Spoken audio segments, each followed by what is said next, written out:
دن یہ کفن میں لپٹ کے گھر سے چلے جائیں گے، تم رات کے 1 بجے آنا، 2 بجے آنا، 3 بجے آنا، کوئی تم سے پوچھنے والا نہیں ہوگا، کوئی حساب لینے والا نہیں ہوگا، کسی کو دسترخوان پہ تیرا انتظار نہیں ہوگا، کوئی روٹی کے لیے تجھے نہیں پوچھے گا، کوئی چوک میں نکل کے تجھے دیکھنے نہیں آئے گا، کوئی راستے میں آ کر کے تیرا پتہ نہیں پوچھے گا۔ آج یہ ہے تو روٹی پہ بھی انتظار ہے، دروازے پہ بھی آنکھیں جمی ہے، کوئی روڈ پہ آ کے تجھے پوچھ بھی رہا ہے۔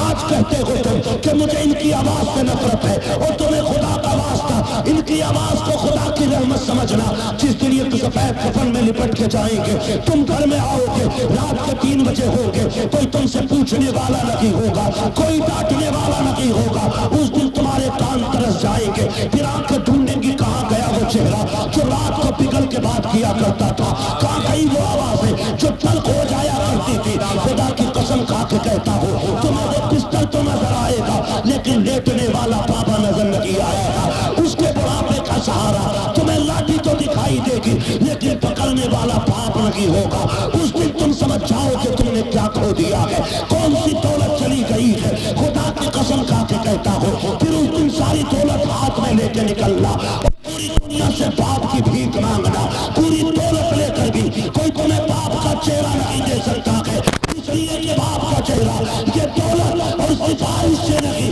اگر ملتا ہے تو خدا کی رحمت سے ملا کرتا ہے۔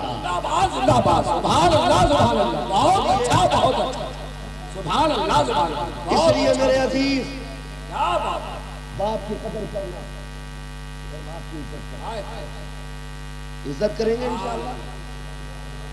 جیتے جی قدر کر لو۔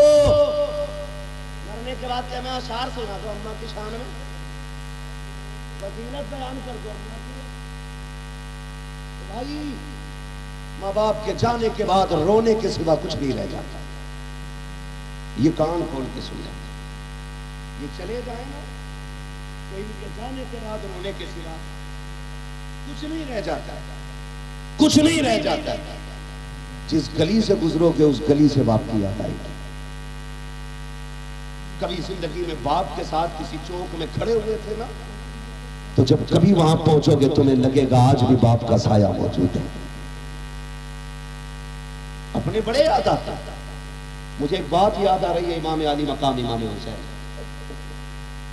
مدینہ شریف سے ہجرت کر کے مکہ شریف آ گئے، جب کربلا کے لیے رخصت ہونا، پھر جب کربلا کے لیے مکہ شریف سے جا رہے تھے نا،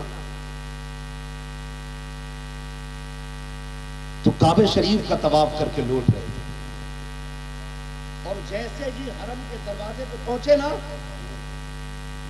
حرم شریف کے دروازے پہ جیسے پہنچے، ایک دم مڑ کے پیچھے دیکھا اور رو دیے۔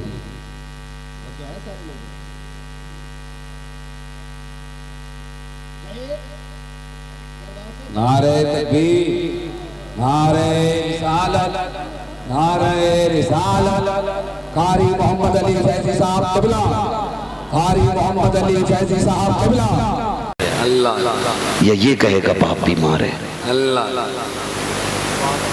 اس لیے کہ باپ ہوتا ہے نا تو پھر اس عمر میں بچوں کے ہاتھ میں پلیٹیں نہیں قلم ہوتے۔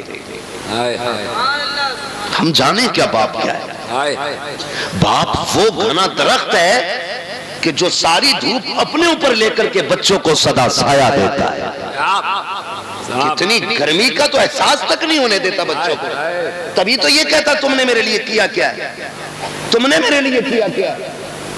خدارا اس باپ کی قدر کریں، پوچھو اس یتیم سے جا کر کے دن کیسے گزرتے ہیں، رات کیسی گزرتی ہے۔ یتیمی وہ داغ ہے جس کا درد صرف یتیم محسوس کر سکتا ہے، غیر یتیم محسوس ہی نہیں کر سکتا، اتنا بڑا داغ ہے۔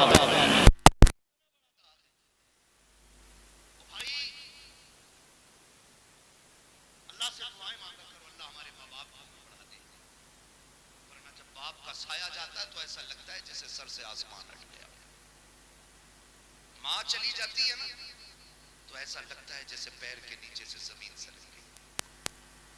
اس لیے کہ دنیا کا کتنا بھی تھکا ہوا انسان آئے، جب وہ ماں کے قدموں میں بیٹھ کے گود میں سر رکھتا ہے نا قسم کا کہ کہتا ہوں 5 اسٹار ہوٹلوں کے VIP روموں میں وہ مزہ نہیں آتا جو ماں کی جوتیوں میں بیٹھ کے اس کی گود میں سر رکھنے میں مزہ آتا ہے۔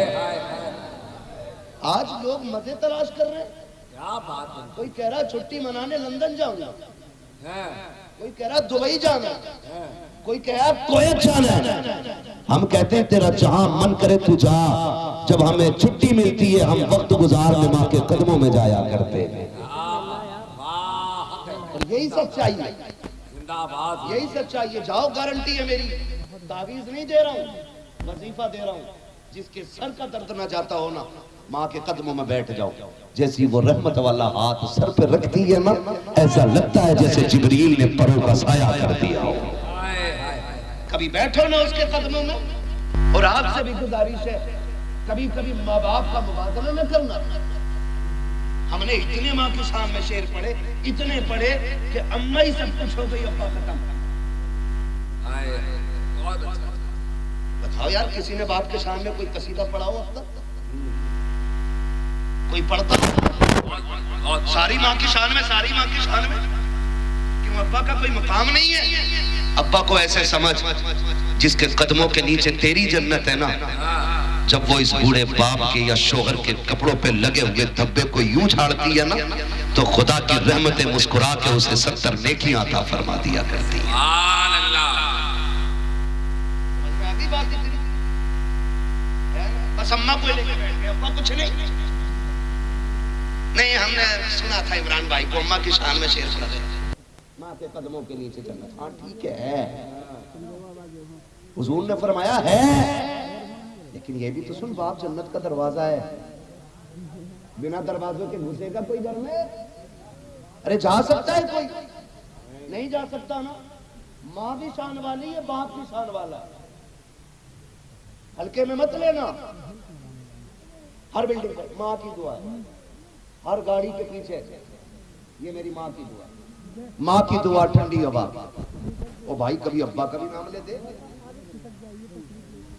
یہ جو بلڈنگ بن گئی نا، یقیناً ماں کی دعائیں ہوں گی، لیکن وہ باپ کی مزدوریاں کدھر گئیں جو اس نے تپتی دھوپ میں 70 اینٹیں کمر پہ رکھ کے تیسری منزل پہ چڑھائی تھی؟ کیا اس کی قیمت کچھ نہیں رہی؟ وہ جو چڑھے دن رات کو گھر میں آتا تھا اور وہ جیب جھاڑ کے کہتا تھا میرا گڈو کہاں ہے، اس کی محبتوں کی کوئی قیمت نہیں رہ گئی؟ وہ جو پوری زندگی ایک چھت بنانے کے لیے تھکے کھاتا رہا، لیکن چھت اس لیے نہ بنا سکا کیونکہ اسے بیٹے کی زندگی بنانی تھی، آج اس کی قیمت کا کوئی مول نہیں؟ مجھے بتاؤ تو صحیح، صرف ماں کی دعا کو ٹھنڈی ہوا کہنے والوں، جب سردی کی یہ سرد لہریں تھی تو ماں تو کمرے کے اندر تھی، ٹھٹر کے منڈی میں باپ کھڑا تھا، جب بارش ہو رہی تھی ماں تو سائے کے نیچے تھی، بھیگتا ہوا تو باپ مزدوری کرنے گیا تھا۔ ہر باپ کی کہانی ہوگی، شاید کوئی کہے یا نہ کہے، ہم نے جانا ہے صاحب کتنی باتیں تو ایسی باپ کی گزری ہیں کہ اس نے صرف پانی پی کر کے گزاری تھی تاکہ میرے بیٹا ہمیشہ پیٹ بھر کے زندگی گزار سکے۔ کتنے دن اس نے بنا سائے کے گزار دیے۔ کبھی باپ کو سمجھنا ہے تو کبھی بھٹے پہ جا کے دیکھو، کبھی منڈی میں جا کے دیکھو، کبھی جگہ پہ جا کے دیکھو جہاں مزدور کام کرتے ہیں، کلیجہ منہ کو آتا ہے جب اسٹیشن پہ ایک مزدور بندہ روٹی کو بھگو کے کھاتا ہے۔ کاش کبھی کوئی اس سے جا کے پوچھے یار تو بتا دے کہ تیرے مقدر میں روٹی نہیں تھی، اگر روٹی تھی تو سالن نہیں تھا۔ وہ کہے گا میں پیسے کمانے نکلا ہوں، میرے بچے کی فیس بھرنی ہے، اگر میں اس سے سالن خرید لیتا فیس کا پیسہ کم پڑ جاتا، وہ پانی میں بھگو کے روٹی کھاتا رہا تاکہ